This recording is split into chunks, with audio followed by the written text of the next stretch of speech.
अनदायगाफोर बाइबेलजों लोब्बा लाफानानै दानि बोथोरफ्रा मा जाबोगासिनो दं आरो दाब दाब हादरमानियाव जाबोनाय माखासे जाथायफोरखौ लानानै आं नोंथांमोननिसिम फोरमायनो नागिरदों।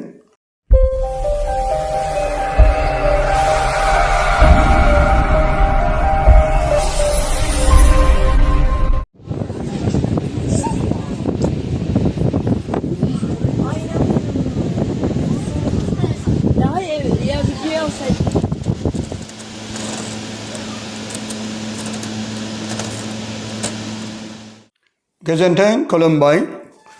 दिनै बे ज्योति प्रेयार मिनिस्ट्रिनिफ्राय आंनि गोरबोनि अननाय आरो सिबिनाय जायफ्रा दिनै बे सावगारि एबा बे भिडिअखौ नायनानै नोंथांमोननिसिम आङो मोनसे मिथिनो थाखाय लाबोनाय जादों। बिथांमोननिसिम जायफ्रा जेरै साबस्क्राइब आरो शेयार बेबायदिनो गाव गावनि फोथायनायखौ लानानै बे गोबांथार आंनियाव माखासे आरजनि गेजेरजों खावलायहरदों। नाथाय दिनै बे अनदायगाफोर बाइबेलजों लोब्बा लाफानानै दानि बोथोरफ्रा मा जाबोगासिनो दं आरो दाब दाब हादरमानियाव जाबोनाय माखासे जाथायफोरखौ लानानै आं नोंथांमोननिसिम फोरमायनो नागिरदों। जायफ्रा नोंथांमोना जानो हागौ गुबुन गुबुन हादरफ्राव गोबांथार गिथाव बाथाव जाथाय जानायफोरखौ जों नुनो मोन्दों।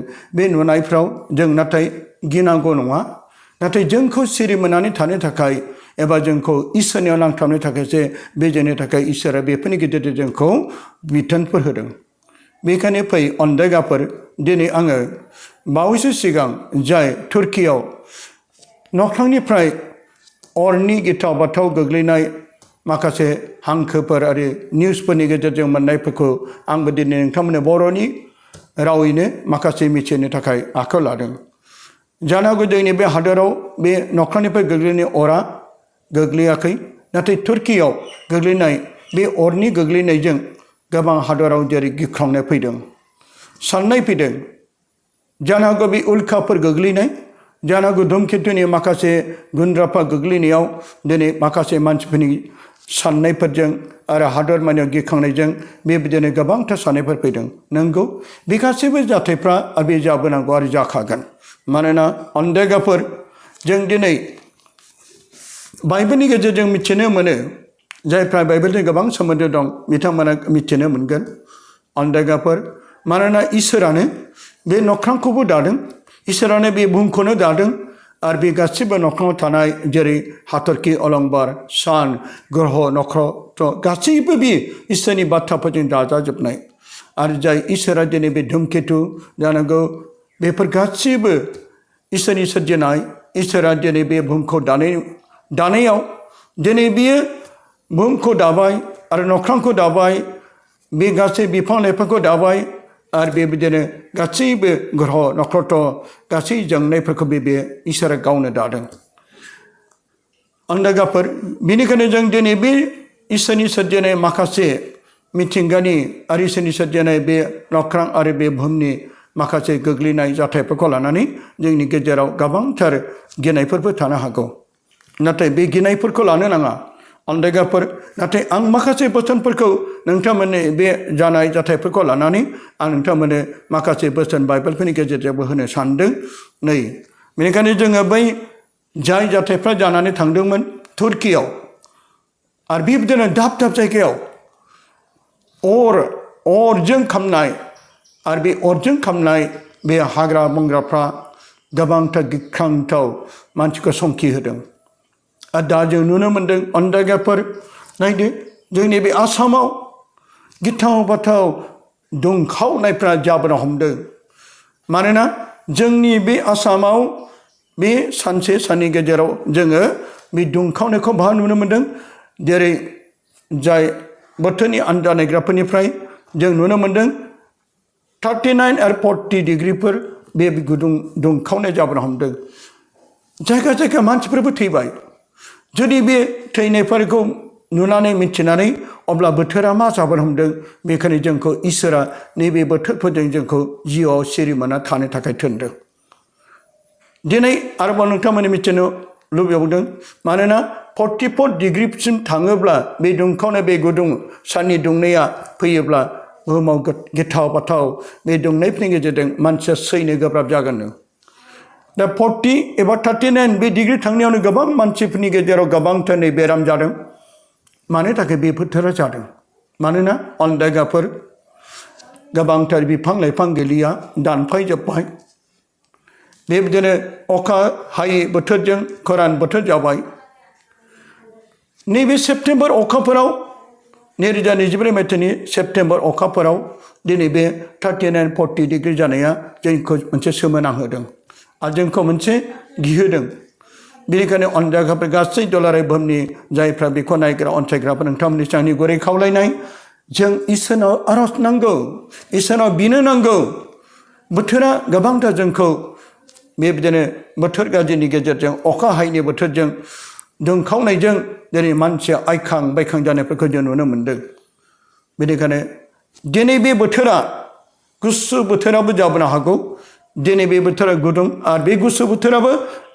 बेगेंफ्राबो सुहाबनाय जानो हागौ बेनि गासै अनजाग्रा आइ आफारि बिदा फंबायफोर जों गाव गावनि इसोरनाव आरज गाब इसोर मावनो हायै जेबो गैया इसोरा जोंनि गुरै गोसो जानायखौ जोंनि दंथर गोसो जानायखौ गोसो सोलायनायखौ अनखांफिननानै बेबायदिनो गावनि मोजां बोथोरफोरखौ हरगोन आरो बे मोजां बोथोरफोरनि गेजेरजों जों बे हादराव जों थांनानै थागोन बेनिखायनो दिनै आं बे बोथोरफोरखौ लानायनि गेजेरजों आरोबाव दिनै आं नोंथांमोननिसिम मिथिनो बाइबेलनि गेजेरजों जेरेमिया बिनि 10 बालाबनि 2 जों फरायनो फोरबोआ बेबायदि होनदों नोंसोर गुबुन जातिफोरनि गाज्रि आखलखौ दासोलों आरो नख्रांनि सिनफोरखौ नुनानै उसाव बादाव दाजा गुबुन जातिफ्रा बेफोरखौ नुनानै उसाव बादाव जायो अनजायगाफोर जानो हागौ गोबां मानसिफ्रा गिनायजोंबो थैनो हागौ बेनिखायनो जोंखौ फोरमायदों फोरबोआ बेबायदि फोरमायदों नोंसोर गुबुन जातिफोरनि गाज्रि आखलफोरखौ दासोलों जेरै गुबुन जातिफोरा गाज्रि आखलफोरजों गाज्रि दुथां आखुफोरजों गाज्रि फावफोरजों एनायफोरजों बिसोर बेबायदि आगान सुरो जोंखौ बेबायदि थिनाखै नोंसोर बै गुबुन जातिफोरनि गाज्रि संसारनि एनाय बुथारनाय सुथारनाय दानथारनाय खावनाय लांखारनाय जिनाहारि नंगुलायनाय जाग्लुंनाय गोबांथार बेबायदि गाज्रि आखलफोरखौ नोंसोर नुनानै दा सोलोंदों बेखायनो जोङो दिनै इसोरनि फिसाफोर जाबायब्ला जों इसोरनि थोननाय जिउफोरखौ लानानै जों दानि मानोना अनजायगाफोर बेबायदिनो बे गाज्रि आखलफोरखौ लानानै जिउ आखल आखु दायोब्ला जोङो बे सैनो नांगोन बे बोथोरफ्राव जों बेखौ नुनो मोन्दों अनजायगाफोर गुबुन जातिफ्रा बेफोरखौ नुनानै जेरै उसाव-बादाव जायो जेरै गुबुन जातिफ्रा इसोरखौ मिथिरोङैखाय इसोरजों सोमोन्दो गैयैखाय बिसोर बेबायदि गिथाव बाथाव जाथायफोर जेरै बांग्रि मावनाय सारन्थाइ गावनाय अर खामनाय आरो बेबायदिनो दानि बे दुंहाव बोथोरफोरखौ नुनानै गोबां गिनायफोर फैदों जों उसाव-बादाव जायो बेबायदि बिसोर इसोराव गाबथुनो नागारै इसोराव फोथायनो नागारै बिसोर उसाव-बादाव जाना गिख्रङो नाथाय जोंनि अनजाग्राफोर नोंसोर बे बोथोरफोरखौ लानानै बे दुंखावनाय बोथोरखौ लानानै बे खरान बोथोरखौ लानानै उसाव-बादाव दाजा बेखौसो इसोरा जोंखौ थिनदों बेखायनो अनजाग्राफोर दिनै नोंथांमोननिसिम बे बाथ्राखौ लानानै आं नोंथांमोननिसिम होबाय दा फैदो अनजायगाफोर जोङो नैबे बोथोराव जों गावखौ इसोरनि खाथियाव उन्दै गुरै गोसो जानानै बेबायदिनो जों जिउआव सोलायजेनो बै समाव नैबे हादरनि मानसिफ्रा जेब्ला गोबांथार फाबाव गाज्रि लादोंमोन जेब्ला इसोरखौ मिथिरोङामोन अब्ला बे समाव जनानाबिया बे हादराव थांनानै बे हादरनि मानसिफोरखौ गोसो सोलायनो उपबास थानानै इसोरनाव आरज गाबनो गाव गावनि मावनाय साल चलनफोरखौ सोलायनानै इसोरनाव फैफिननो थाखाय जेरै जनानाबिया बे हादरनि मानसिफोरखौ खावलायनायाव आरो बे हादरनि मानसिफ्रा राजा आरो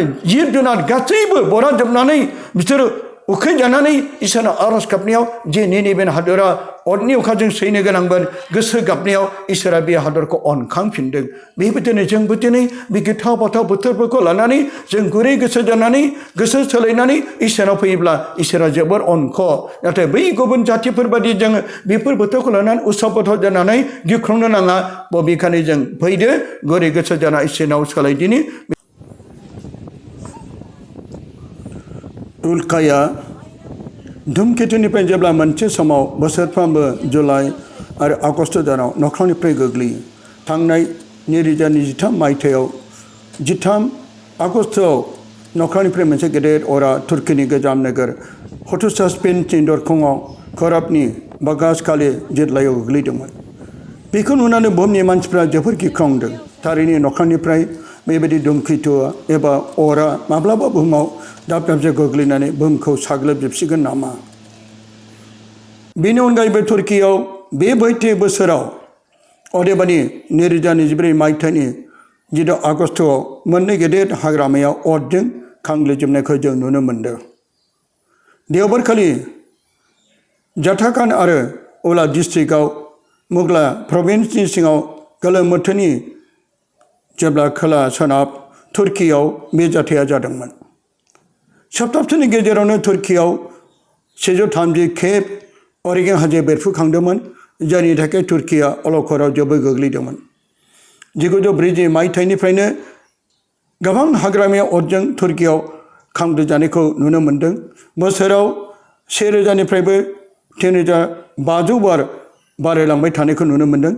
जेब्ला 2007 मायथाइनि IPCC इन्टारगभार्नमेन्ट पेनेल अन क्लाइमेट चेन्जनि बिजिरगिरिफ्रा फोरमायदों, गोबां दुंनाय आरो गले गले रानखावनाय जाहोननि थाखाय गोबाव सम अखा हायैनि थाखाय गोबाव अर जोंनाया गिनो गोनां जादों। साननि दुंनायाबो बारानिफ्राय बारासिन जाबोनो हमदों। आथिखालाव जोंनि आसामावबो साननि दुंथाया 39 एबा 40 डिग्रियाव थांनायखौ जों नुनो मोन्दों। माब्लाबाबो जोंनि आसामाव बेबायदि साननि दुंथाया 40 डिग्रि थांफेराखैमोन। मोनथिनाय बादिब्ला 44 डिग्रि दुंथाय जाब्लानो मानसिया बासायनो गोब्राब। बेनिखायनो इसोरनाव जों साफ्रोमबो बिदो, जेरै जों साफ्रोमबो इसोरनाव बिनाय गैयैखाय बयबो उदखाट आखुजों जिउ दानायखाय पापखौसो आंगो होननानै बजबना लानायखाय बोथोरफोरजों जों सैनो नांदों। जेरै साननि दुंनाया बारा, गोजां बोथोरावबो गोबांथार गोजांनायजों गुसुजों जों सैनो नांगोन। अब्ला अनजायगाफोर जों बहा खारग'नानै गनो?